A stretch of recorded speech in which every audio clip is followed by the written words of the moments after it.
Hey, welcome to Pride Month. I'm so excited today to be talking with my old friend AJ Harper, the author of Write a Must Read. AJ, let's start out today. What does Pride Month mean to you? Well, I'll be really, it's kind of maybe tonally, maybe not what you were expecting to hear, but I think Pride Month for me means a lot of people's lives will be saved. And I don't think a lot of people realize that we see Pride as a celebration, which it is, but it's it's so much more than that. It's for me, it's about the visibility that so many people who can't live openly, especially young people who are really afraid of what their families will say, what their employers will say, what their friends will say, and in many cases, for their own physical safety. And this month, it's rainbows and parties and parades and joy, and that's all for a purpose. I think sometimes people think, well, wait, why do we need that? Well, we need that because people need to see that um who they are is okay and that they have a whole family of strangers who will welcome them and that they will be all right. There's the number of people who commit suicide who are LGBTQ is these are staggering numbers. And my wife was for many years worked for the Ali Forney Center, which is the largest homeless shelter for LGBTQ homeless and runaway youth. And they make up a huge percentage of homeless and runaway youth. And when we have pride, it's a time to see there is a life and you can have that life and you can be okay and you can be safe. And to me, when I think of pride, I think about all the people whose lives will be saved. That is so powerful, AJ, especially in our country right now. Mhm. And that's one of the reasons why our team decided to bring more visibility this month. I'm curious, does Pride Month mean anything different or extra to you this year because of the current environment? I grew up in the 80s, so my first Pride I think was probably 1989, and it was in Minneapolis, and there was one bandstand, and I'll never forget, and we were nervous then about showing up. And it's very different now. It's the whole Twin Cities. It's a whole big thing. But at the time, it was small. And we were fighting at that time for to be seen in terms of support for the AIDS community, and people were dying left and right. And I remember that there was an entire row of teachers who got up on the bandstand, but they had grocery paper bags over their heads, all in a row because they couldn't jeopardize their jobs. And the times have certainly changed. But I'm reminded of what that felt like and what it feels like today is similar in the sense that a lot of people are closing off and going back into hiding or quieting voices, and people feel unsafe, especially to be in common spaces. So I'm familiar with that feeling, and part of me says, well, we've done it before, we can do it again. But I am pissed, that we have to do this again. I wish people understood. I wish people would look past, um, not even look past. I wish people would just have a conversation with other queer folks and ask them what like you're doing. What does this mean to you? Instead of saying, um, I don't know why we need this, and we don't need a whole month, or all the things that they're saying. I wish people would just have a conversation and understand what it's like because those paper bags are going back on people's heads, proverbially. It's happening right now because people are legitimately terrified. So I think anybody who's out there in the street, anybody who's dancing, anybody who's, being raucous, and you say, well, I don't maybe understand that, or I don't understand the way they're dressed, or I don't know, whatever. Just remember that that's an act of, I will be joyful in who I am, and I am going to be present and out in the world with who I am. And what an act of bravery that is, especially at this time. And it is that act of bravery that saves lives, because other people see, oh, maybe it's going to be okay. It all translates. So, yeah, I've just been doing a lot of reflecting on years past. I think we got really lucky in the Obama years where we started to feel safe, and a lot of us don't feel safe anymore. So, if you see people out there celebrating, and or if you just see people online who are saying Happy Pride to each other or whatever, then you're seeing an act of courage, you know? What do you most want people to understand about Pride? What do I want people to understand? I want people to remember that it started with a riot. And the riot was because people were fed up, people were fed up with being in danger, with having their lives threatened on a regular basis. I go do some history, and there's Stonewall was the beginning in 1969, but there's actually a lot of stuff that came before it that people don't realize. You don't have to get educated on queer history to understand that this is about human dignity. And it's not about having more rights or extra rights. It's just we exist and it's okay. Pride was because everything was we were told was to be ashamed, right? So it's not actually pride in the what people think in terms of pride as a negative trait. It's you deserve to be here. We deserve to exist. You deserve to exist. Everyone deserves to exist, and to take joy in that. We actually, in the days gone by with Pride, there was this feeling of we're all in this together. And the term we used to use when we would be talking about each other so that everyone had safety was we would use the term family. So if you wanted to have a private conversation, but in the public, and not be concerned that somebody was gonna come at you because they were a homophobe, you would say, "Oh, is that person family or she's family?" And then you could say it openly without anybody knowing, but it's the word family, and that's what Pride is. It's a family celebration. That's what it is. Reminding us and the world that we deserve to exist. Thank you for that. So, on the author side, I'm curious to hear from you, AJ. What are the best ways that people can show their support for LGBTQ authors, not only during Pride, but also all throughout the year? Two simple things. One is read them. So, you might not have a lot of queer authors on your radar. Maybe go find some. There's plenty of rec lists out there in all the genres that you want to read. And just add them to your reading list to people you might not be as aware of, because a lot of LGBTQ authors don't get the same kind of marketing pull that other people would. And so you might not know about them. So read them and then amplify that.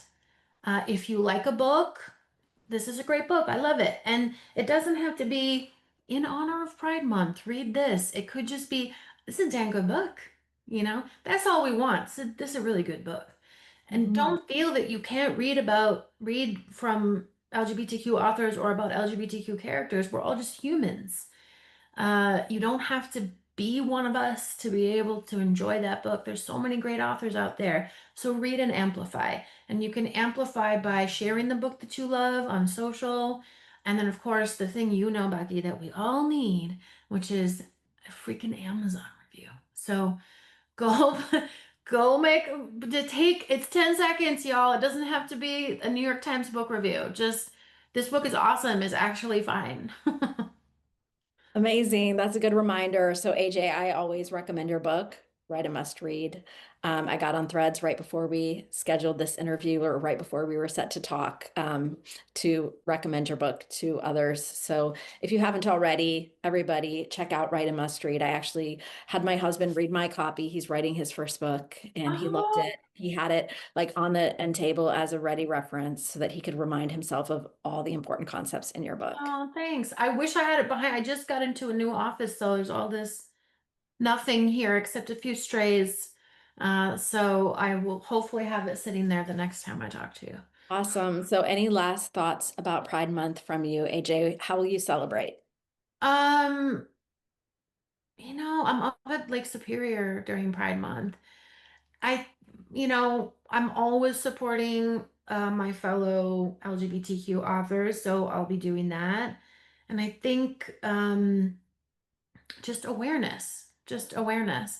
This will be the first time I'm not at a Pride celebration. Maybe I'll go. Maybe I'll go back to the Twin Cities Pride because I'm actually not that far away from it, and I haven't been in many, many years. That was my very first one. So maybe I'll go to that, but you know what? You don't have to physically go to the parade to participate.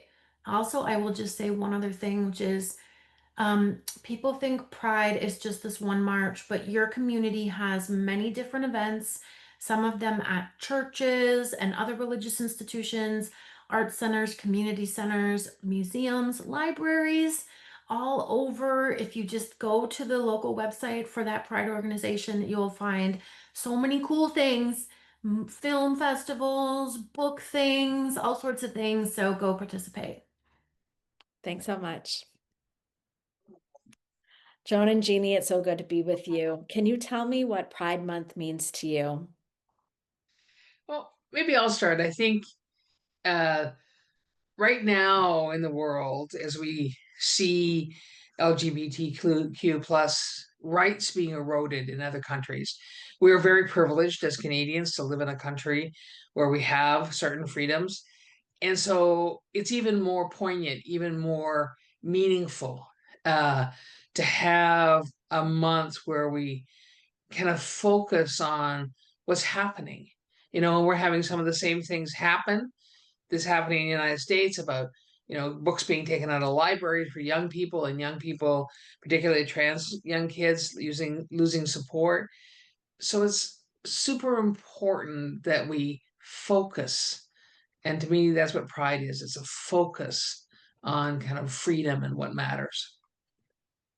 Well, and for me, it's like we've already participated in the gay dog walk because we have a little dog who's very cute.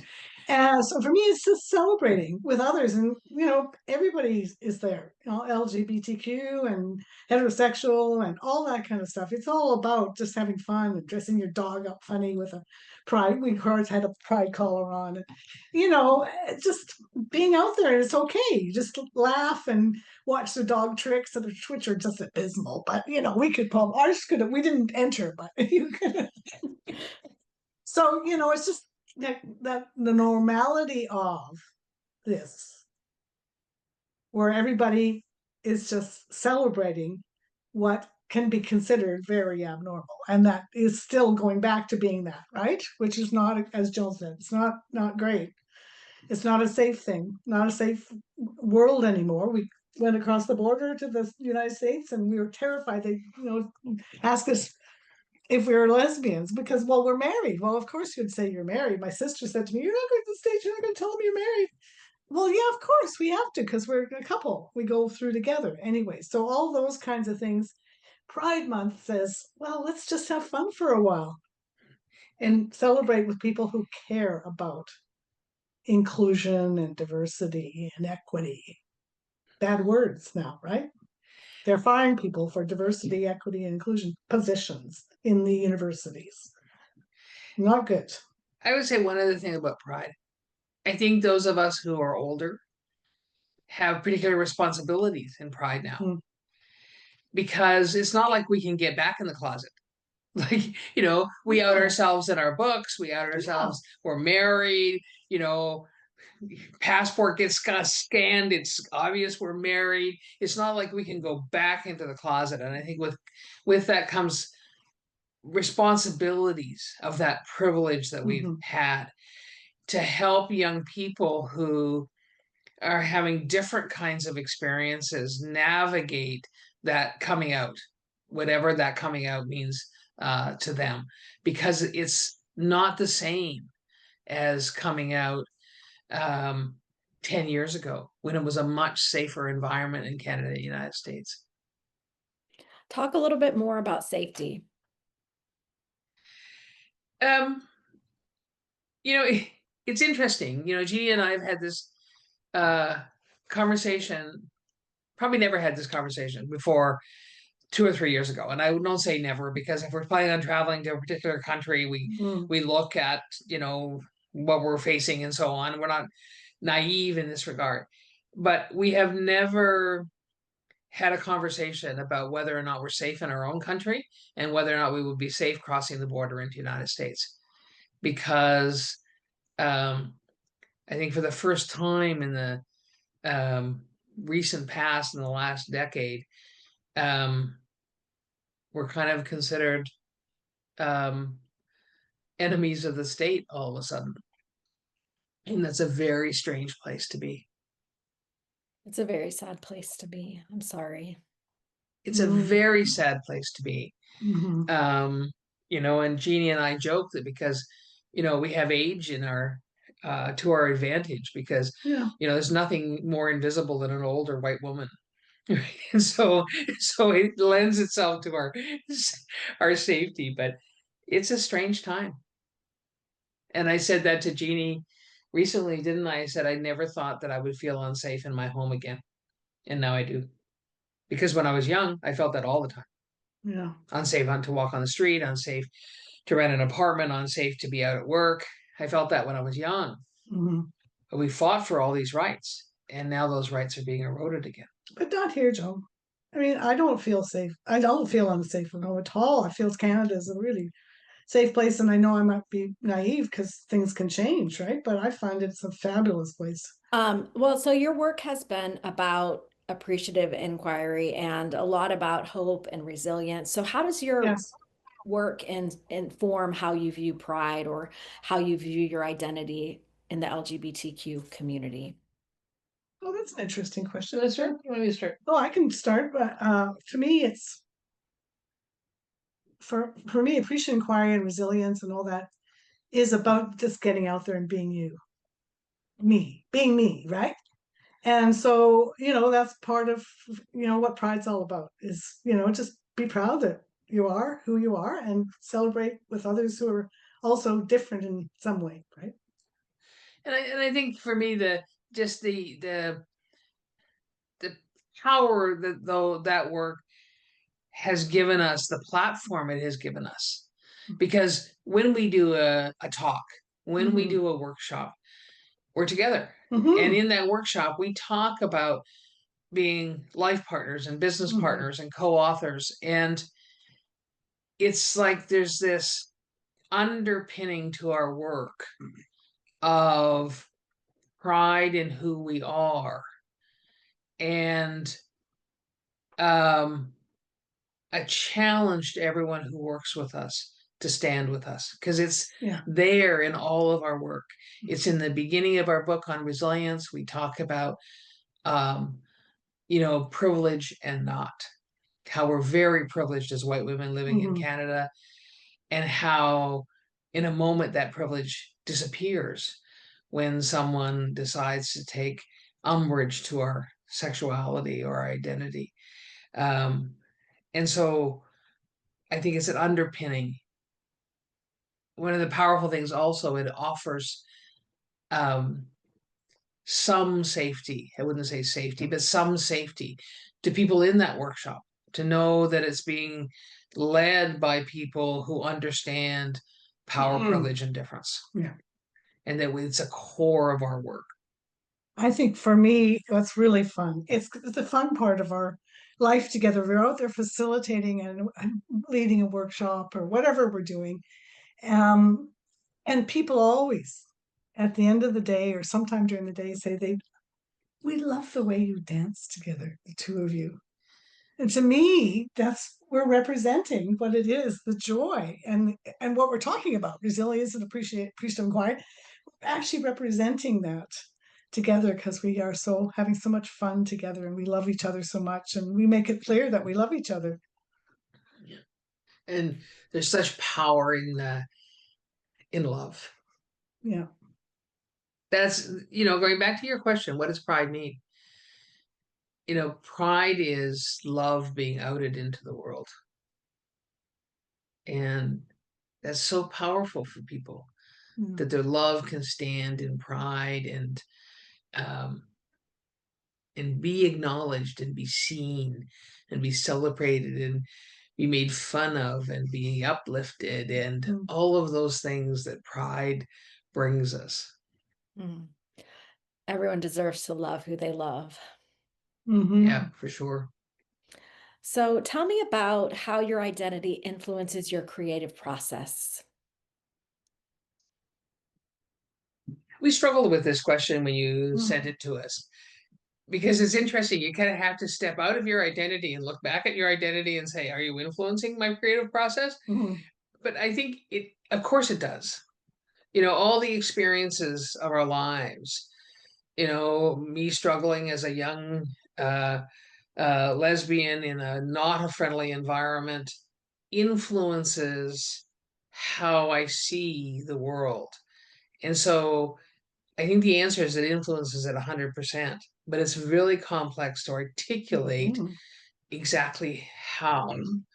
I think for me, the biggest place that my identity influences my work is the recognition of power, privilege, and difference, and how my responsibility as a privileged Canadian is to stand with those who don't have power and privilege, to really deeply understand the responsibility of my privilege. My identity is so complex. I mean, I grew up in a loving, loving family where I just felt I could do anything. So that's a huge, my mother loved us so strongly and said we could be whatever we want to be. So that's just a huge piece of my identity. And then my heterosexual privilege, which I really learned when I left my husband and got involved with Joan. I mean, huge heterosexual privilege. I certainly learned very quickly that you don't blab about your weekends the same way in the cafeteria at lunch, because it's not safe necessarily to do. That was back in 96, right? So that's a long time ago. And so when there were still things I thought, well, should I say this now? Or because I'm not that identity, that privileged identity of being a heterosexual, white, and all the privileges I have of being loved, and I could create anything, I can do anything in the world because of my mom saying that. All that has influenced who I am. So I think soon I got over. I've not got over entirely. I still have, when things happen that I can blatantly see are a threat, like what's going on right now. But generally, I just think I could do anything, right? And so I'm very creative in the sense of, let's like Joan and I, we think together, and that's fantastic. I mean, that's the best part of my life, is like the creativity we have together. So what are we going to do, and how would we do this, and whether it's writing or whether it's planning our day, or it's powerful. So I have a lot of identities that have led to that strength of really feeling I can do anything. It's such a silly, in some ways, truism, but unconditional love overcomes hate. And what Jeanie was just saying about having love in her life from a very early age sets you up in your identity to be able to have resilience, to be able to withstand. And I think that, that's one of the things I say to young people, young trans people, young queer people, young non-binary people, anywhere within the LGBT community. I would say to them, find those people who love you unconditionally, because they will stand with you and they will give you the strength to face whatever is coming in the world. because they are the antidote to somebody at school saying something to you or somebody in the workplace saying something to you. They're the antidote to that. And I have to tell you, my mother was one of the first persons I told that what was going on. And then I said, well, I've fallen in love with a woman. Oh, and it took her a few months to kind of figure that out. But then her unconditional love was just there all through and through. And I know so many people who never tell their parents, right? Well, you're one. Yeah. Yeah. And so I just, again, that's that whole thread of having that power of the unconditional love. And it was different for me. Like I never told my parents that I was lesbian. Like, so I'm 70 now, and everybody kind of knows this in Canada and the United States. It was that great westward migration of gay people to San Francisco and Vancouver. And I did that. I left Ontario, which is where I was living, and moved to Vancouver because I could be who I was. And then when I went to spend time with my parents, I was somebody else. And so I never told them, ever. And so there's something else I would say to young people. If you feel like you can, tell your parents, let them love you. And it's not always easy. Lots of kids get turfed, and lots of young people are not loved by their parents when they come out. But if you can, let your parents love you. So one more question. Who are some authors who have inspired your journey? Well, interesting. It's the same for both of us. Yeah. So you start. Yeah. Well, oh God, Christina Baldwin. Christina Baldwin and Anne Linnea, who are lesbians and write together and also do workshops together and all that. So they're not so busy now doing that because they're doing other things in there as they get older, right? Because I think they're a little bit older than us, right? And well, it was inspirational. The first book that inspired me was Calling the Circle, and that circle practice in all of our facilitation, and this is long before appreciative inquiry, has inspired me to use that, the tradition of, everybody has a voice, you can go around, you can pause and say, no, I'm not ready yet to speak. And that whole practice of circle, one person speaks, the rest of us listen, and all that is just such a profound practice, which we weave into all what we do. And Anne Linnea wrote a book called Deepwater Passage, where she circumnavigated Lake Superior in a kayak. And it's a brilliant book about becoming and reflecting on who you are. And so they deeply influenced us, both in our professional practice, but I think also in our personal practice of working together and writing together and those things. Two brilliantly wonderful women. Yeah, they also wrote separately because I talked about Christina had written, you talked about the book Anne had written. Yeah. So they didn't always write together, but sometimes they did, and sometimes they did their own particular unique things. Is there anything else you want to say? I just want to say thank you for this opportunity. It's been really a joy to have somebody like you, who we love and adore, to be able to just ask these questions and have an opportunity to talk about these things, which we don't always talk about. So thank you.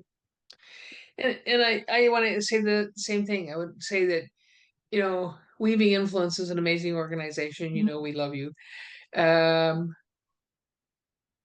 And every time an organization takes a stand about something that matters in society, they are saying to the people who work inside Weaving Influence, you are safe here.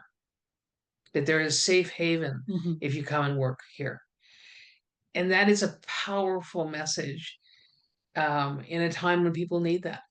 And so I want to thank Weaving Influence for doing this. I think it's an amazing thing to do. And it's also fun for us to be part of. Yeah. I find it personally important to take a stand and to let people know that I'm safe, that I'm taking a stand for you, that I'm with you, that I see you. So Yeah. but it's not. Yeah, to be seen. That's a key, is to be seen. Mhm, So what you're doing by this, mhm. I think, is really allowing lots of people to be seen. Hey, Jen, as we get started today, could you talk for a moment about what pride means to you? Yeah, what pride means to me, I think it's the opportunity in a year, in a calendar year, if you will, where there's more visible and proactive support for a community of which I'm part of that is notoriously marginalized the other 11 months of the year. And it's not to say that just by having Pride Month that suddenly things magically disappear and the challenges don't already exist, but it's kind of nice to just have, for me, I've gotten so many random emails from people or texts this year just wishing me a happy Pride. And I'm like, oh, that's sweet, because I don't know that, and maybe there's different things happening in the world right now that maybe that's why people are more proactive about that, because I don't really remember that being so big of a deal before. It was just like fellow queer friends being like happy pride, whereas now I'm hearing it from allies more. And I don't know, it's just like a nice little, it feels good, but there's also a lot of just kind of historical connotations to pride and why pride exists and things like that. But to me, I feel like it's an opportunity to just kind of feel included for at least 30 days out of the year. Thank you for that. I'm wondering what's the most meaningful support you've been shown as an LGBTQ author? The support that I have seen as both an LGBTQ author, but as well as an LGBTQ publisher, for me personally, has stemmed very directly from the business community, which I think sometimes we think about authorship as not a business, right? Like I think that a lot of times it's just you're a writer, you're siloed, you're doing your thing, and then the book is out into the world, and it's a very individual experience between author and reader. But for me, I think showing up in business settings where the LGBTQ community is embraced and or just inclusion broadly is embraced. So whether it's going to the WeBank conference, which is the women's business organization that certifies women-owned businesses, or the NGLCC conference, which is for LGBT-owned businesses, or any of the minority-owned conferences, right? Like there's a lot of different kind of sub-segments, and I think it's the support there because you're showing up because you need some type of support is how you're going to show up visibly as an author, or how are you going to show up visibly as a publisher, or just have a sustainable business, and being able to kind of show, like, get those right resources without walking into a room and being the only person, the only queer person in a room. That still happens to me on a regular basis. And so it's nice when you show up in other rooms where there are many minorities and you're just one of a whole handful of other people who are also technically, minorities. So to me, I think it's in those spaces that I found the most benefit. So, could we talk a bit more about that, Jen? What has it been like for you? Like, how do you respond if you walk into a room, virtual or physical, and you're the only queer person in the room? The way that I respond if I'm walking into a room, and I feel like the in-person rooms feel like it happens more often than a virtual space. And I think it's just like a non-thing for me, but it's still something that I always notice. So even if I want to just walk into a room and not be thinking about it, I was at an event recently that was all for authors, and it was like 30 authors. It was like a book fair, so much fun. I was very obviously the only queer person in the room. Like it was just a very straight women of a certain age environment that I was in. And it doesn't impact me really in any business component. It doesn't impact me in the success of people being interested in my book. I don't think people even care, but I just carry that awareness of, oh, once again, I'm the only person in a room. But I think for other people that really scares them and it kind of threatens them because they're like afraid that their sexual orientation is going to somehow be a topic of conversation, or it's going to be a point of isolation or things like that. But really, I think if you have confidence, you just walk in a room, it's like, listen, my sexual orientation has literally nothing to do with why we're here. Like I'm here because we're all authors and we're all here to support people who want to read our books. So I think it's, for me, I feel like it's really different. And I think that's stems from my LGBTQ advocacy work that I have done for 20 years. So, tell me, Jen, how do you use your platform and even your business platform to create visibility and representation? That is my whole platform. So I have from the start, I have set out to create a platform that really endorses visibility for everybody, especially the LGBTQ space. And if I look at my networks from the past, I did a lot of LGBTQ advocacy work, and those connections kind of carried into my work as a book publisher and as an author myself.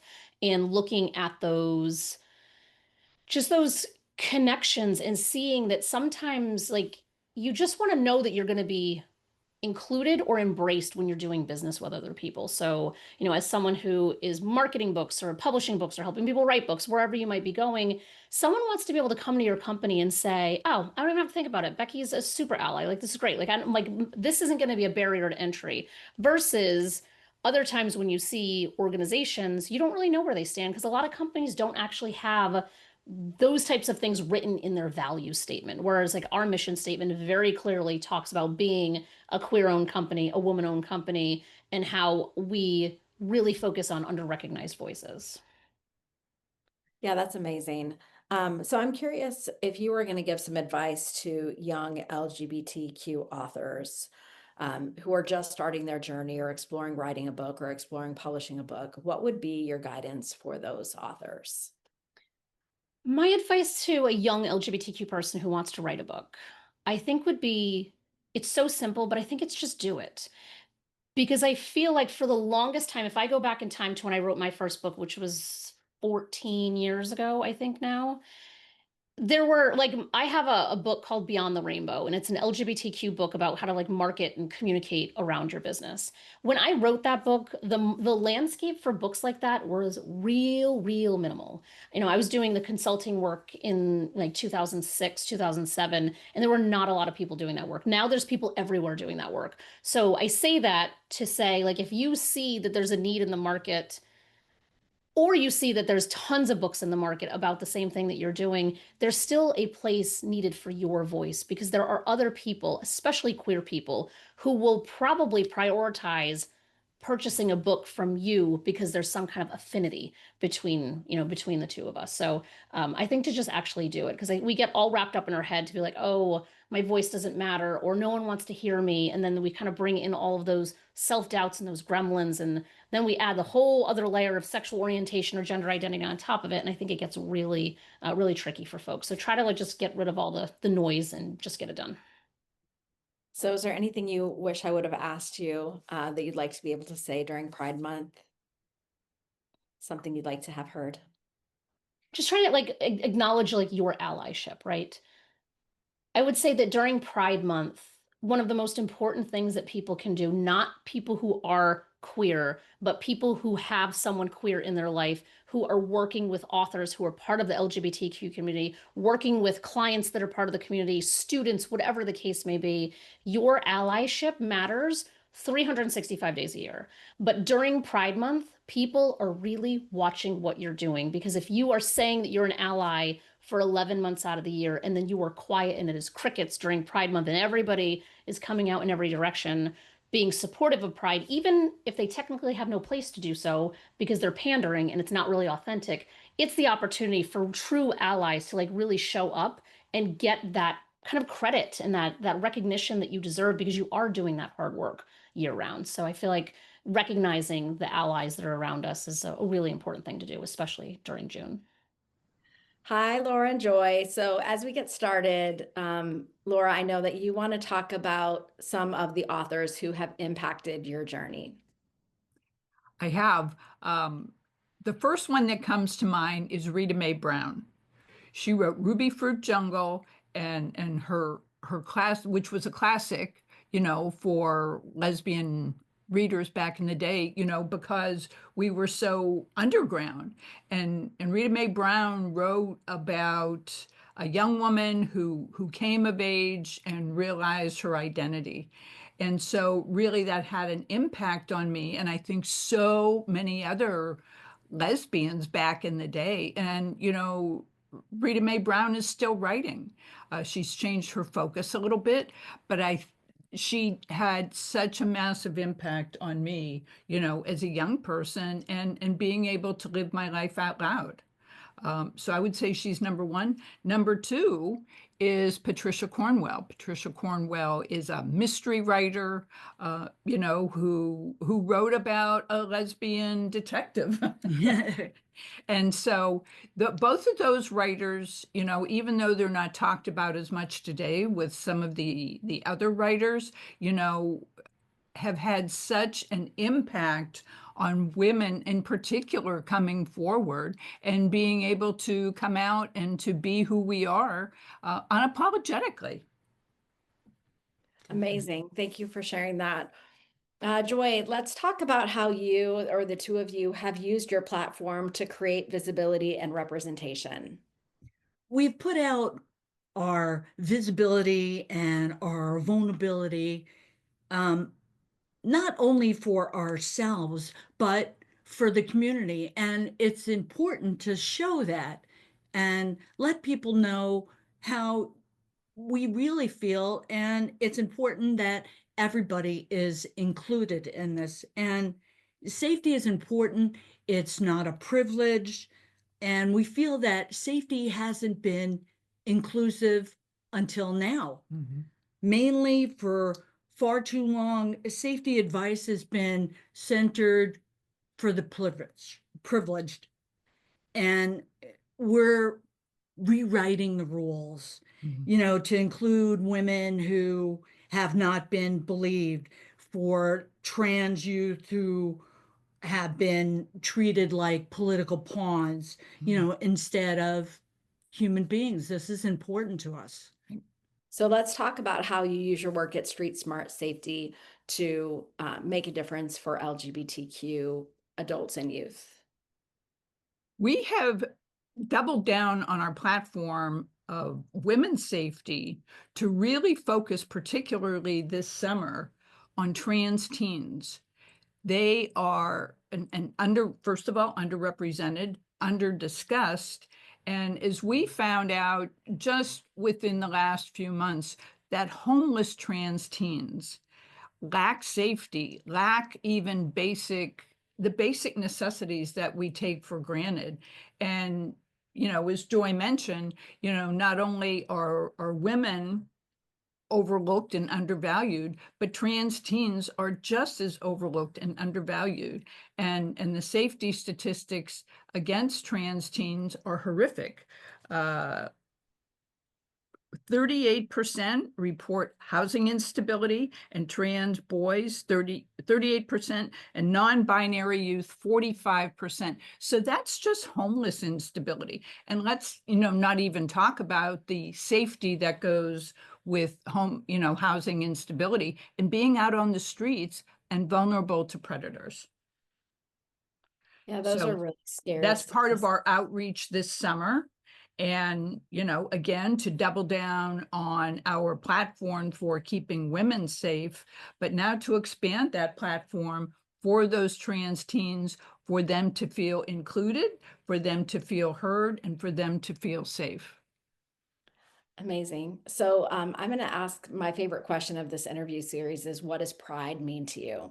What pride means to me is it's more than about safety and protecting yourself. And it's about building a community. And for me, pride means being visible. Joy and I are both visible. We don't lead with our identity, but we are not also in the closet. We don't hide ourselves. And we recently had a situation just a few weeks ago where we encountered that, where somebody didn't know who we were. And they talked about Pandora's box. And I said, there is no Pandora's box. Pandora's box is empty. And we are proud to be who we are. And we are proud to celebrate during Pride Month. And that's what it means for us, is to be visible in our work. Again, we don't lead with it, but, we don't shy away from it either.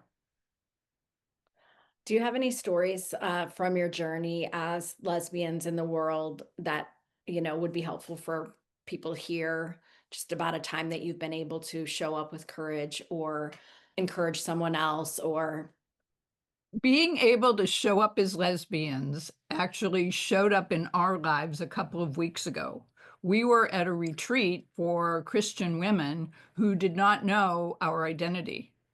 And it came out, of course, during the conversation within probably the first hour. And that's when the woman who was taken aback said, well, now that we've opened Pandora's box, and that's when I said, there is no Pandora's box. Pandora's box is empty. We are who we are. We can talk to Christian women. We can talk to trans teens, Christian women, and everyone in between, because that's who we are here for. And the weekend turned out to be amazing. We turned out to meet another friend. She became our friend. And, we went from being this far apart to being this far apart. And we understood her a little better, and she understood us a little bit better. And it was quite an amazing weekend. And that's what you realized is we're all human. We're all the same. So it's important to get to know people. Right. And that not to lead with your prejudice, but to lead with your authenticity. She led with her authenticity, and we led with our authenticity. And again, we wound up having an amazing weekend and really a series of meaningful discussions. And connections. Right. And connection. Amazing. So Jennifer, how has your identity influenced your writing and creative process? My identity has influenced my writing and creative process deeply. I've built a technical expertise on DEI, and that is what I'm known for. But when I write, I endeavor to insert personal stories and what these concepts actually mean to me in practice as somebody in the LGBTQ plus community, often on the receiving end of the kinds of behaviors that I don't recommend and that I also recommend. So it informs my writing so deeply to be able to write from a place of direct experience, and also challenges me to make sure that I weave my experience in so that someone can, even through my writing, be up close and personal with someone whose behavior, who's impacted by their behavior and their choices. And that intimacy that I have with my reader, with me directly, and me as a human, not just a teacher and an expert, but somebody who's having a human experience, I think is really brings them in, it invites them in. And perhaps it's the first time that they've ever read a leadership book by an individual in the community. So I think all of that is really transformative. And without this beautiful and challenging identity that I hold and the community that I love to be a part of and am honored to be a part of, I don't think I'd be able to write with such emotional power and conviction, and also to personalize the experience for the reader to really feel viscerally what it has been like for me to work in a workplace and consult to a workplace that's not welcoming and not great at generating belonging. So, I hope it kind of reaches through the pages and grabs people in a very direct place, and hopefully accelerates my goals, which is more inclusive workplaces for all. Jennifer, would you be willing to expand on what you were saying about the behaviors you see that are troubling and the behaviors that you see that are positive in the way that LGBTQ people are welcomed in workplaces or not? Well, LGBTQ plus people have struggled with a workplace not built by and for us. And that's not unique to us. We are intersectional as a community. So this is also true for women and people of color and people with disabilities. And basically, the workplace, there hasn't been enough thought given or investment in what do leaders in particular, and I mean leaders in the hierarchy of the org chart, what do they need to do, say, not do, not say, to communicate that LGBTQ people and employees matter, that they're important, that they're an integral part of the functioning of a company, that they are brilliant, not in spite of, but because of who they are. And this is true for all of us. I want the most for us to give our gifts and bring our fullest creativity and our fullest heart not just our heads, but our heart to what we do, which I think powers business truly. It's not just about, intellectually what I know, but it's who I am and what I bring or don't bring. So the behaviors that have discouraged us is literally not seeing role models, or if there are queer people in the organization, them being too afraid to be fully out, which speaks volumes about the culture. Managers, leaders, colleagues who don't know sort of the 101 of workplace inclusion. So what are the biases that I hold, and what should I say, what shouldn't I say, any sort of caring about what that looks like and sounds like. It's not on people's radar screen that the workplace feels fundamentally different for so many of us than it does for them. And that heightened awareness of this is same system, but it's different boats. It's just different boats. So same storm, as I like to say. So what we want acknowledged is that difference, that this workplace has always felt different for me, that I have been afraid to be fully who I am, that you saying something or asking a question or sharing, a story about how LGBTQ people have impacted your life, or how important all of us are as we identify to the output that we're in the workplace. There are things that leaders can say and do that let us know that we are important, that we matter, that they've done their homework, that they are thoughtful about those of us who haven't felt able to contribute our fullest selves in the workplace historically. And the best leaders really deeply care about rewriting that story. They care about communicating consistently that you matter and that I understand the barriers that you face. And I am here to break those barriers. I am here to challenge the system from the inside. And if you feel that from a leader, they're being diligent and committed, and that they are the kind of person you absolutely want to work for and with. And they are the companies that have leaders like this are places that you are likely to stay longer, that you're likely to give more of your extra discretionary effort every day to the task at hand. And that's what creates performance in organizations. What doesn't create performance is like seas of people holding back because they don't trust and they don't feel invested in and they don't feel seen and heard. That impacts the bottom line. And it might be invisible in the way that it impacts it, but it is real. It is absolutely real. So that's kind of, Becky, what I'd like to see and feel. And I'd like all of us to feel, all of our colleagues, not just leaders, receive us in that way, welcome us in that way, support us in that way, and proactively endeavor every day to understand how we can belong more in the workplace, because that's when we're going to get the best from everybody. That's amazing, Jennifer. Thank you. So I'm curious to hear, how do you use your platform to create visibility and representation? I use my platform very intentionally to create visibility and representation. I have a big mailing list. I have lots of people that show up to regular community calls and LinkedIn Lives and other educational events. And I never presume that I am the star of the show. I always think, who can I highlight? Who can I elevate to people's attention and awareness? Which authors and thought leaders and activists have a powerful voice that I can lend my strength to? And literally, who can I platform as a verb? I think of it as curation that I want to do. I don't just need to do, but I really want to, because I learn too. My knowledge is the sum of many parts. And I've gathered it over the many years by bringing forward inspiring voices and stories and storytellers and wise change agents and change makers. And I get to sit back and enjoy them and learn from them and know that my audience now knows about them and who they are and will go forth and support them. And I'll know in my little corner of the world, I have done what I can to elevate them and gives them some extra juice that I hope helps them in their path. So this is what I do. It's sort of how I define allyship at the end of the day is power sharing.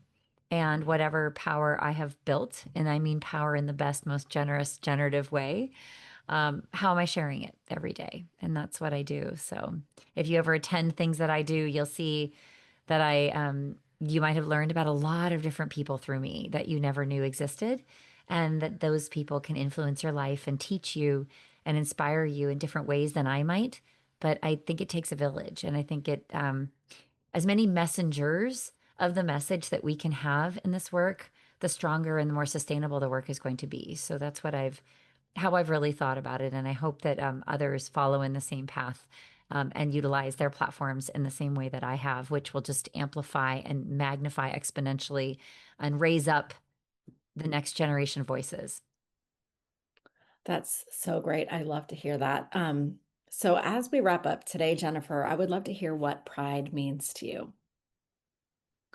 Pride means so much to me as someone who's been out now for 30 years. And for 25 of those years, I've been a business owner who has been a part of the very early days of being out in business, very earliest days.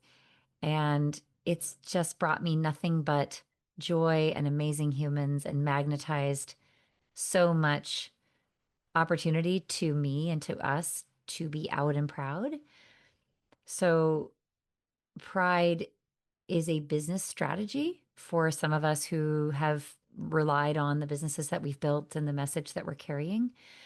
But it goes so far beyond that to this deep, visceral sense of belonging in a movement that is a beautiful movement of courageous humans that I am honored to be a part of every single day, and just amazed that because of who I love and the causes that I care about, that I am all of a sudden part of this historical legacy of pride that people fought and laid down their lives for. So when I think of it, I think of it's something that needs to be carried forward and honored. And every day thinking about the shoulders we stand on, the acts of bravery and the loss of life that we now address in our modern world. And it's still happening. It's still happening. People in the LGBTQ plus community are deeply vulnerable to suicide, to violence, particularly trans women and trans women of color. But it touches all of our lives. And that's our history.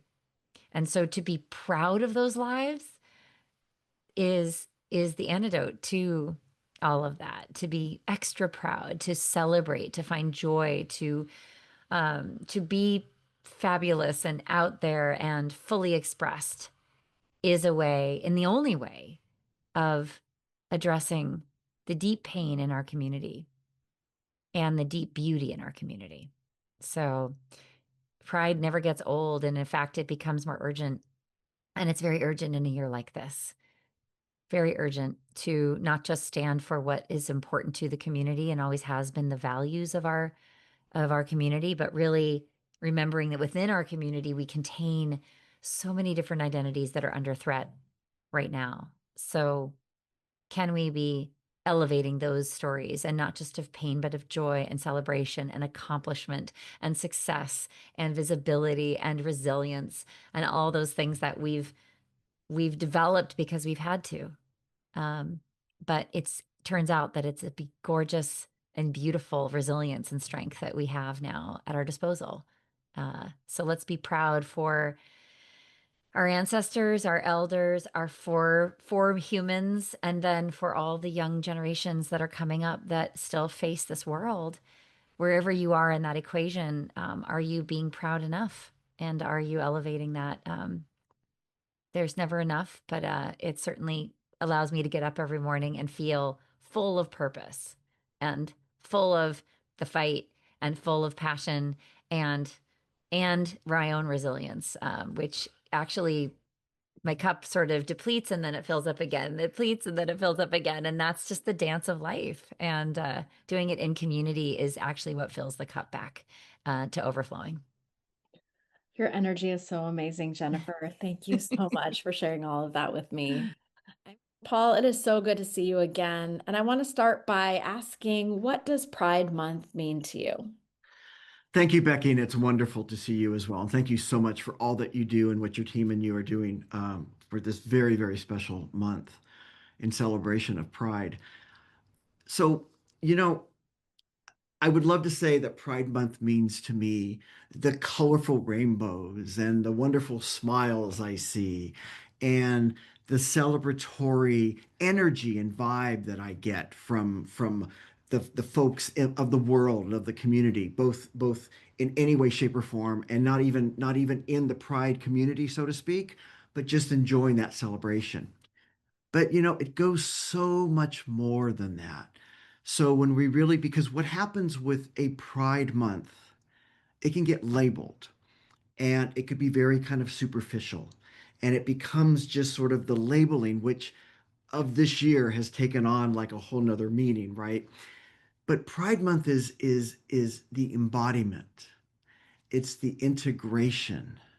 It's the fine tuning and the mosaic of your DNA to really speak quietly or out loud of who you are and what you represent. Most importantly, to yourself first, and then to the community that you serve. And this, again, this doesn't, this is for everybody in any community. It's not just that the Pride Month is just for those of us that might belong to the community, but it's for anybody to reflect and say, who am I? What am I prideful for? What am I proud for? What do I recognize? It's such a wonderful finesse, reframe, pivot. I'll use all of the corporate terms to really look at ourselves and to recognize who we are and then go out and serve our community that way. So whenever it comes around, yes, I get excited over the frivolity and the wonderful celebrations and the wonderful standing that we can do and with our voices. But it's also like a chance for me to really reflect to say, you have a lot to be proud for, Paul. What is that? And to stand even higher with myself first. So, Paul, one of the things about your brand that's super memorable to me is this idea of find your voice as a leader. That's the title of your book. And I'm Mhm. wondering, how did you find your voice as a member of the LGBTQ community? You know, First of all, it was recognizing the fact that I had a voice. And it was recognizing that I can hear myself speak to myself that I was gay. This happened, Becky, probably when I was in what we call out here in California middle school, because it's kind of the middle between primary school and high school. So it was like about seventh or eighth grade. And I recognized I was different in that way. Now, to be honest with you, I was I had been bullied and I had been, kind of called out for many different things. And sometimes those words are used anyway, whether you are part of the gay community or not. Um, and it wasn't so much that made me think, it was, I am different. I know I'm different. And I remember having a lot of discussions with myself in a because it was the 1970s, in my big old red beanbag chair after school. And I'd go into my room and I'd sit in this beanbag chair. And you'd watch these TV shows like Mike Douglas or Merv Griffin. They were always on in the afternoon. And I would put those shows on as white noise. And obviously, this is way before any kind of cable or way before any kind of internet or smartphone. But I'd have these conversations like, okay, this is what I feel. This is what I am. It is not a phase. It is something about who, and this is going to be quote unquote my life. And that was the Becky goes, it was my voice inside that was speaking to me. So it's like it's so funny to think about, that question is so wonderfully reminiscent because I do like this big old beanbag chair and Mike Douglas with his like Toady Fields and Rip Taylor and all the 70s celebrities that would come out. But I was sitting there having this conversation with myself to understand what it meant for me. And it was kind of my first time of self-coaching for myself to say, this is who you are. It's okay. Even though we can associate so much guilt with it and so much burden And I was like, no, this is okay. I also knew that I had to go about it very delicately in terms of it, quote unquote, coming out, as we would call it now, right? To my parents and to friends and that would happen over time. I wasn't wearing the sandwich board yet to say, hey, I'm gay. Not yet. I knew I had to do that in a very, very deliberate and purposeful manner. And I had to be okay with coming out to myself first. Being a student of history myself, I love to read. So I went in and just found out all I can about it. I went to the Livermore. I grew up in Livermore, California, which is a beautiful little town. And I would go to the local library and I just would read all the stuff on it about homosexuality and gay, da, da, da. And of course, being close to San Francisco it was very familiar. And then also then in the 70s when I was in high school, we had the in San Francisco we had the George Moscone and Harvey Milk assassinations by one of the other supervisors. And so that whole blew up and lots of things occurred around that time. But more importantly, it was understanding who I was first and listening to that voice inside and having discussions with it and having arguments with it and then agreeing to agree with it.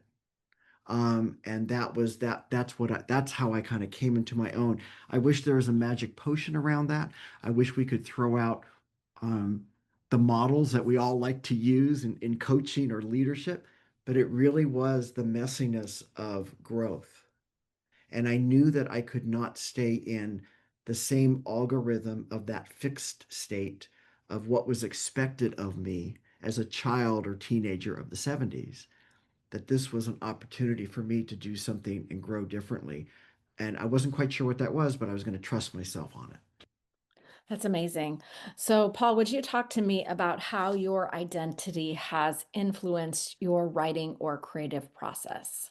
Yeah, so beautiful question. I would like to say that all of my identities influence everything I do in my life, giving me different voices, quote unquote, to be able to serve the communities, to serve the audience, and again going back to serving myself to say how does this affect me? How does this impact me? Whether it be the knowledge, whether it be the empathy, whether it be the humility, whether it be the motivation, and I'm probably knocking off all the emotional intelligence pieces right now, but it certainly does provide me that. The ability to have empathy for other people because of, some things that I might have gone through or observed or participated in even myself. I was bullied in school. And what happens sometimes to people that are bullied? They become the bully. So going through role transfers and understanding what that was all about, and then stopping and saying, "This is not me. This is not who I am. This is not that compassionate person that I am," and realizing like, okay, your identity, Paul. It's like my grandmother. My grandmother used to be a quilter, and she would sit and make these beautiful quilts. And they're like amazing talent. Even to this day, when I see people doing this, it's like, and that's what I think of myself is like we are a mosaic or a quilt of so many different identities. I don't always associate with one. I'm not like the gay guy or necessarily. I'm a person who happens to be, male, who happens to be gay, who happens to be this and that and this and that and blah blah blah. That's it. And it all becomes part of like who we are, and it's like this beautiful sort of colorful, uh, uh, um, dare I say rainbow, but but rainbow of potential and rainbow of vibes and rainbow of energy because that's what we are. We're energy beings. It's kind of like this beautiful thing behind me, this beautiful painting behind me. I chose this, a few years ago to sit in front of it because of what it represents to me. And some days we're going to be going like this, and some days we're like this, and some days it's all red, and some days it's all like this, and it's like wow. And but the key is it's colorful, and we can embrace and engage with that. And decades and decades and decades later, Becky, I'm still learning. I'm still a student. I'm still like, and the universe never ceases. Hello, never ceases us to provide education for us if we want it. And right now is absolutely what's occurring. And so I learn more. I learn about my own tolerances, my own prejudices, my own expectations, and ways that I can serve. And so that it just kind of comes into that identity, so to speak, of who I am. So as I'm listening to you, Paul, what's showing up for me, and I've been doing some of these interviews all month, is, Pride Month does tend to focus just on that one part of the identity of someone who's part of the LGBTQ community. But really, it's just about the fact that we're all humans, and Pride Month is making space for everyone to show up fully with their humanity. Yeah, it's beautiful. Making space, being available, being approachable. And sometimes in the chaos and colorfulness of Pride Month, it's actually being quiet and just listening and really reflecting as we've talked about. But you're absolutely right. I'm all about integration, blending. And sometimes in life it's either or. Life, work-life balance. Like, I don't know what that is. It's life integration. It's life blend. And that's what it is. And pride is just a piece of that beautiful blend that we create and we author, no pun intended, for ourselves. So let's talk for a moment, Paul. What advice would you have to give to young LGBTQ writers who are just starting their journey? Yeah. Oh, wow. You know, I don't think there's any accident. Now, obviously, there are no accidents in life. I view this way. There's no fate. There's no accidents. Things happen for a reason, and we choose a lot, and we can make those decisions. So when the younger generations are kind of starting out, a lot of times when I'm coaching some of those folks in any kind of socio-political identity, right? They're looking for something to grab onto, to make it their mission, to make it their calling, to get the likes, to get the shares, that's going to propel their quote unquote influencer community forward, right? Because that's kind of what we're living in right now. And I agree with that. I love what digital tech can offer in terms of that. And I always go and suggest it's not always about the next cause or the next sign that you're going to create, or it's going to be what makes you different, what makes you distinct, what gives you that creativity, what gives you that curiosity, and then more importantly, the third C, what courage do you need to have, do you take in order to really bring that voice out? Even if it's a voice that's not popular, even if it's a voice that may not get the community buildup that some of the other causes or what you're looking for may, but it's that voice of one. Are you courageous enough to stand alone versus standing with others or having others with you? And because I think in today's world, it is all about like what's the next best thing? What's the next trendy thing? What's the next relevant thing? What's the next on topic thing? And I could use all those words, right? And those are fine. But a lot of times people have something else within themselves that they want to bring out with their voice, with their authorship, with their writing, their story, perhaps. And that's where you and I've talked about this in the past about imposter syndrome. It can come in and say, who's going to listen to my story?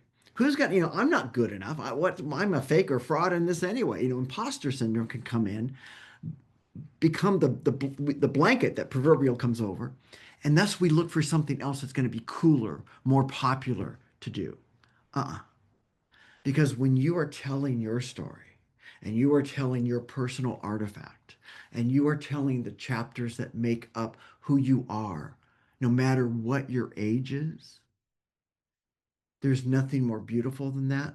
And there's nothing more that the world needs than to hear that, because you're talking to an audience of one. And it could be one of many, one of hundreds, one of thousands, one of millions, but it also could just be one. And that's the person that needs to hear you. And so to always, always focus on that. That's so powerful, Paul. Is there anything else you want to say today about Pride Month or about your journey? Yeah, thank you for all of this, Becky. Thank you and the team at Weave and Influence for all of this. And I think just in as we look at, this month, this year, we are here for a reason. We are here at this time with everything that's going on. And I understand it's chaotic. It can be very ugly. It can be very despondent. It can be very disappointing. It can be very discouraging. And we can swirl in that. And we can choose to swirl in that. Um, but you really want to attend to your heart, because our mind, our ego will just keep going all of these. And the gremlins, the saboteurs, whatever we want to call the voices up here, are imposter. It'll always play the, oh, what are you doing? Don't do this. You got to do this. Da, da, da, da. Isn't life terrible? Isn't that what's one person going to do to make a change? It is one person who makes a change. I love to say that, our job is not to change the world. Our job is to change ourselves so our world will change. And you have an opportunity, especially in a month like this, especially with everything going on, to be that voice of compassion, that voice of generosity, that voice of gratitude, and that voice of grace that somebody needs to hear. And to just to continue and to own that, embrace that, and to find that voice. But the second half of probably what I should write about now is not just find the voice, use it. Get out there and use it. And the world needs that. And that's what this month, along with all of our other months, can celebrate, is our unique voice, and that unique voice of love and peace that we can project for what the world needs right now. Thank you. I love that. Not only do we need to find our voices, we need to use them, Yeah. not only in Pride Month, but all Mhm. throughout the year. Yeah, absolutely. So do you want to share your love story at all? Before we were recording, you said, your partner of 32 years. I interviewed a couple who'd been married many years. And I always just love being with them because I can see the palpable love between them. So no pressure, but Yeah. if you want to Oh, share yeah. about your So, love story. I love, it's just, it's kind of just a story of a story. It's just a story that happens every day, right? But to me, it's paramount. To me, it's life-changing. So I got sober in February 1991. So I've been sober for 34 plus years, whatever it is, which has been absolutely incredible. And when I stopped drinking, that was my drug of choice, so to speak. All of a sudden, there's like this clarity I had, and life was still a mess. It wasn't like things just all of a sudden picked up, and I had a giant eraser that I could erase all the stuff that I had done to people and to myself. And so one night, I go out here in San Francisco, and I go to a bar, not to drink, but I like the music they play on Sunday nights. It was like it's kind of very old style bar, a lot of wood, a lot of old license plates, and they play Motown on Sunday nights. So I'd go there, and it was kind of a really good community. And that's where I met Steve. He was like playing pool, and our eyes just looked at each other. And of course, I'd been in bars. I'd lived in bars my whole life, because I was an alcoholic. Here I am in a bar, sober, no threat of alcohol. I didn't want any alcohol. And then there he was. And we met, the eyes met, the souls met, and we started like talking. And the imposter was all around me because I was like, there's no way he's like looking at me. And there's no way that all the things like that. And as it turned out, we went to the same school, undergrad and college. He was in much more the Greek system. I was more the GDI, the God darn independence. But we had we had common friends, but we ourselves had never met. And that was it. I knew right then that was it. He was it, soulmate. And so we've been together since that it was a November night in 1991, and that was that. And it was beautiful, and we've had an incredible life together here in San Francisco, and we love to express ourselves with each other. We express ourselves with our friends and community and our families. I have a beautiful, beautiful family, and isn't that what love's about? It's the ability to just touch each other in ways um, that just bring that spark, that lightness, and that inside smile, so that our voice that we are actually finding inside is a content and a happy one, no matter what's going on in the world.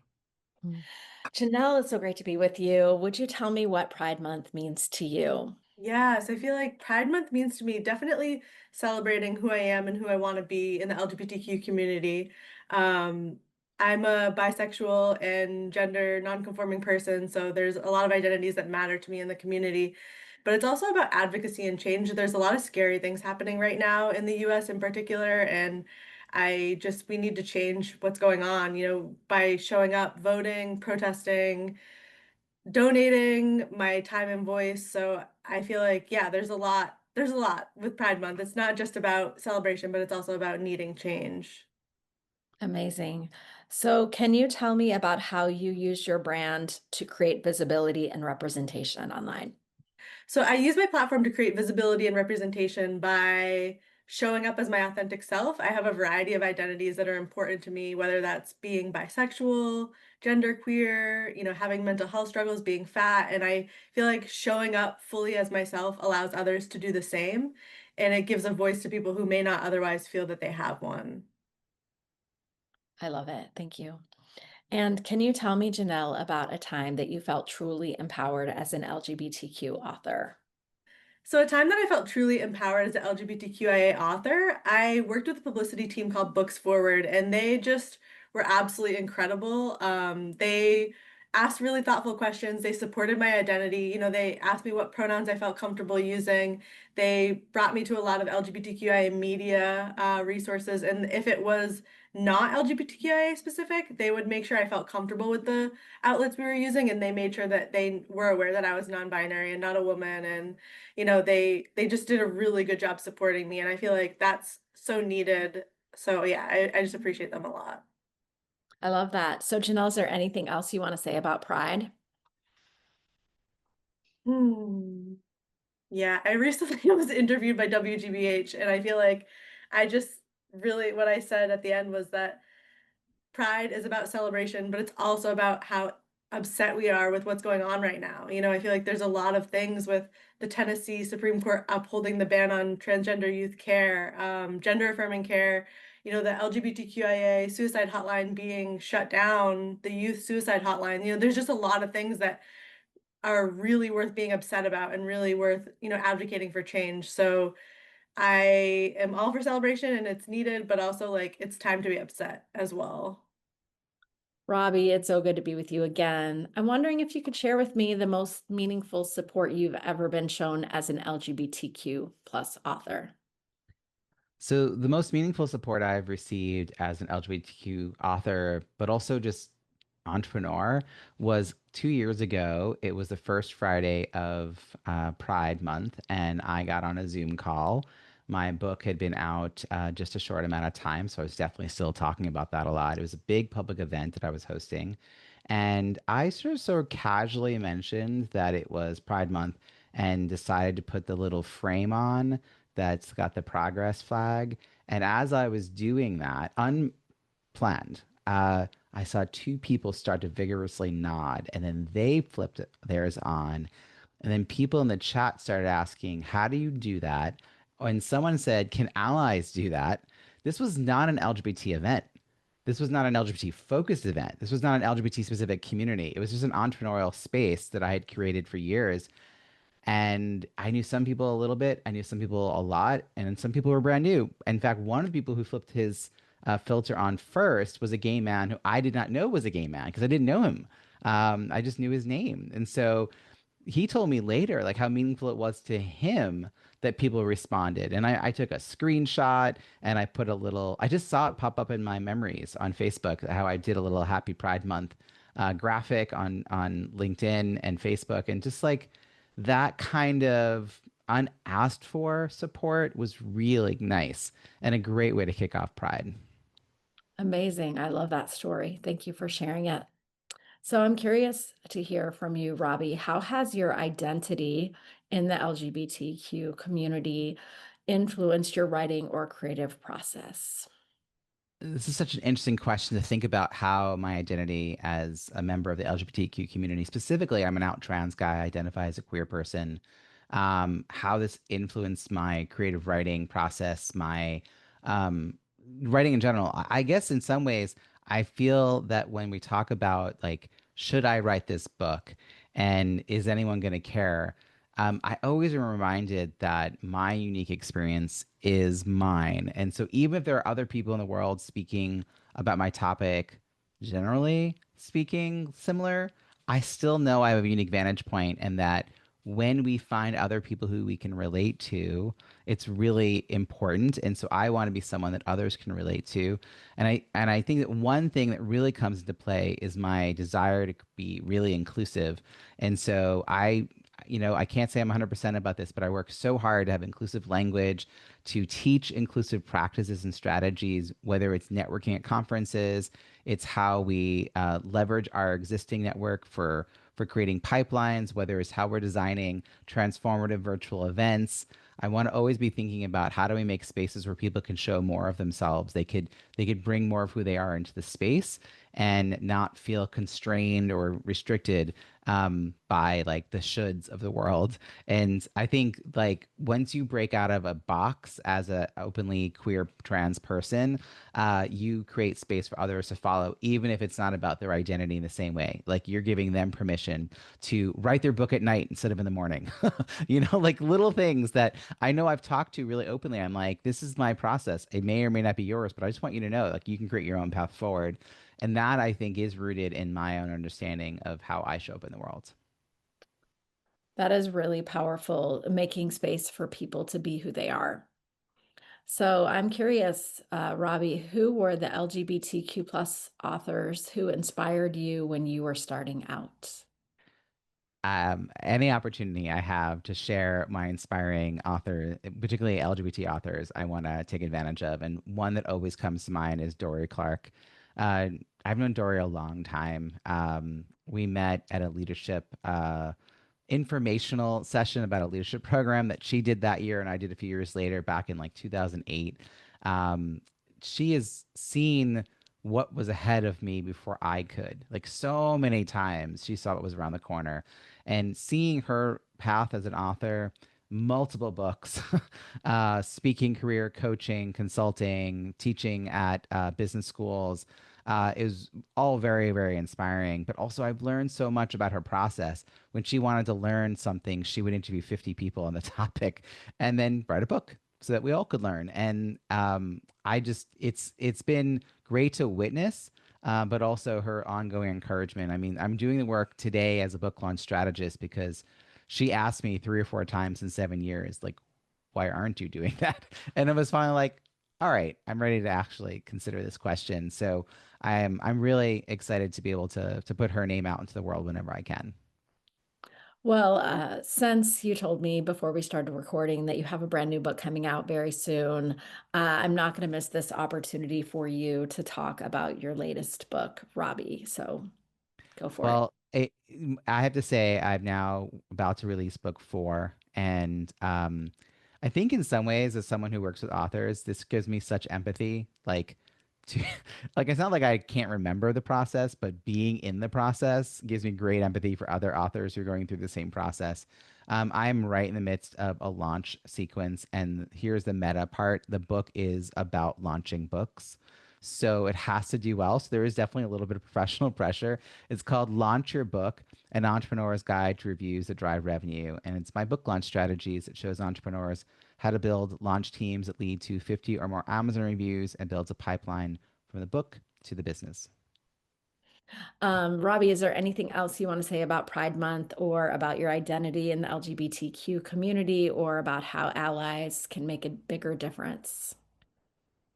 These days, I have to say, like, I've been openly queer and trans as a business owner the entire time I've been an entrepreneur, and I can't emphasize enough how important it is that those who can are, and I know that all of us can't, but I just feel a real responsibility to share who I am in that way.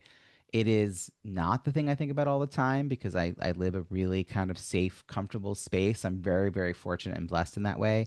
But for a lot of people, I'm probably one of the only trans people they know. And then their kid comes out as trans and they can look to me and think, Robbie's a successful business owner. He turned out okay. Like, maybe I won't be freaked out about this. Maybe I'll just get my kid the support they need. And it's subtle. It's not it's not like I'm working at a trans rights group. Um, but it is the work that we do day to day to show up and be ourselves. In fact, National Coming Out Day, October 11th, is the 1 year anniversary. The first one that ever happened was the 1 year anniversary of the second March on Washington. The March on Washington was October 11th, 1987. So 1 year later, they declared this day because what they had learned in the process of running that march was that visibility mattered. At the time, the focus was really on lesbian and gay, a little bit on bisexuality, but mostly lesbian and gay. If you knew someone who was lesbian or gay, you were much more likely to be open and accepting and supportive. And that continues to carry forward to today. So for those of us that are able to, I think visibility still matters and representation matters. If you're an ally, I think it also means speaking up. So it's actually more meaningful today in this particular climate that we have allies who put rainbows on their profiles, put pronouns on their email signatures, celebrate Pride Month by doing something special like this. I mean, this is so cool. And I think I just want to be part of more really positive, affirming campaigns like this that lift up voices that are often underrepresented in a lot of marketing. So I think we all can do our piece on a personal or professional level, and it's really cool. Happy Pride. Arthur, it's so good to be with you again. Can you tell me what Pride Month means to you? Thank you, Becky. Well, this is a really pivotal Pride Month, partly just because of the state of the world. But I think about the fact that Pride really started as a protest for civil liberties, back during the Stonewall days, and I think over the years it's certainly channeled into not only a reminder of our need to protest for our civil liberties, but also a celebration of our community. And right now, it feels like we really have to do both. We are, our rights, our visibility, our advocacy as a community is being questioned by some, and we're having to stand up and use this month not only to be connecting and uniting our community, but also to be reminding those that might not be supporting our community that we are here, we matter, and we need to be able to love freely. I just want to repeat that because it's so powerful. You are here, you matter, and you deserve to love freely. Thank you. Yeah, it's so true. And I certainly am feeling such a sense of pride. I think, I've had a concern that given this climate that Pride might feel that Pride Month in particular might feel a little more tainted. But when showing up to community events right now, I'm feeling that energy and connectedness, and it's reminding us why community right now especially is so critically important, right? Amazing. So, Arthur, can you tell me some of the best ways that people can show their support for LGBTQ authors throughout the year, not only during Pride? Yes, I mean, one is certainly to be consuming and embodying their work, but also to be amplifying it. There are so many amazing voices that have taken the time and they've really sort of exercised the courage to share their lived experiences. And to me, one of the powerful things, and I actually, learned this from you, Becky, as well. One of the most powerful things about writing is you get the depth and the context of someone's lived experience, and it's one of the most powerful ways that you can build empathy. And so I actually think that for someone that might be somewhat, curious but not fully on board, or for someone that might not fully grasp the lived experience of someone else, take the time to read their work, take the time to step into their world that they've so courageously shared with you, and you will be a step closer to being an advocate by doing that. So that to me is the power of consuming someone's work and exploring their creation, is you get a glimpse into their world, and we need more of that right now. That is amazing.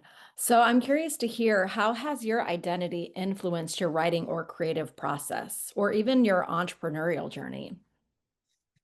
Yeah, Becky, I'll be honest. There were times in my journey where I edited out, filtered out the fact that I was in the community. When I was pursuing my first job, I didn't really represent that I was in the community. There were times where I've been pitching investors as an entrepreneur, and I've been very afraid of homophobia. And it wasn't until writing Hiring for Diversity and stepping into a role of running a nonprofit in the space that I started to just fully embody this part of my narrative, and it felt like I was really living my full identity, and that honestly felt so liberating. It also, I think, signaled to a lot of other people that, hey, I can do the same thing. So it's amazing how you see someone step into that, living their full true self, and you feel empowered to do the same thing. It's sort of a catalytic step, right? But I'll tell you that it's enabled me to understand the nuance of intersectionality. That I sit here as a cisgender white gay man, and a lot of that intersectionality has informed how I show up in the world and what I'm able to do. And I think it has enabled me to hopefully just become a more authentic leader. So I'm so encouraged when I see other leaders that are fully embracing their identity. They're proud of it. They're telling their story, as nuanced as it might be, because it's also signaling to the people around them that it's safe for you to do the same thing. And I see you, and I celebrate you for everything you bring to the table here. That is so powerful. Arthur, I know you'd like to share some advice for young LGBTQ writers who might just be starting out on their path. What advice would you give them? Yeah, Becky, the advice that I would give young authors starting on their path right now that might be in a community, is that there is a lot of fear in the world right now, and there is a lot of uncertainty in the world. But I really deeply encourage you to embrace your full identity and share it in the works that you put out into the world, and let it be an absolute authentic expression of you. Don't feel that you have to hide anything in order to survive in this world right now, because there are people that are truly interested in the full you, and want to embrace it. And for anyone that doesn't, for any fear or resistance that you feel, know that there is a whole community of people that are there to support you and empower you.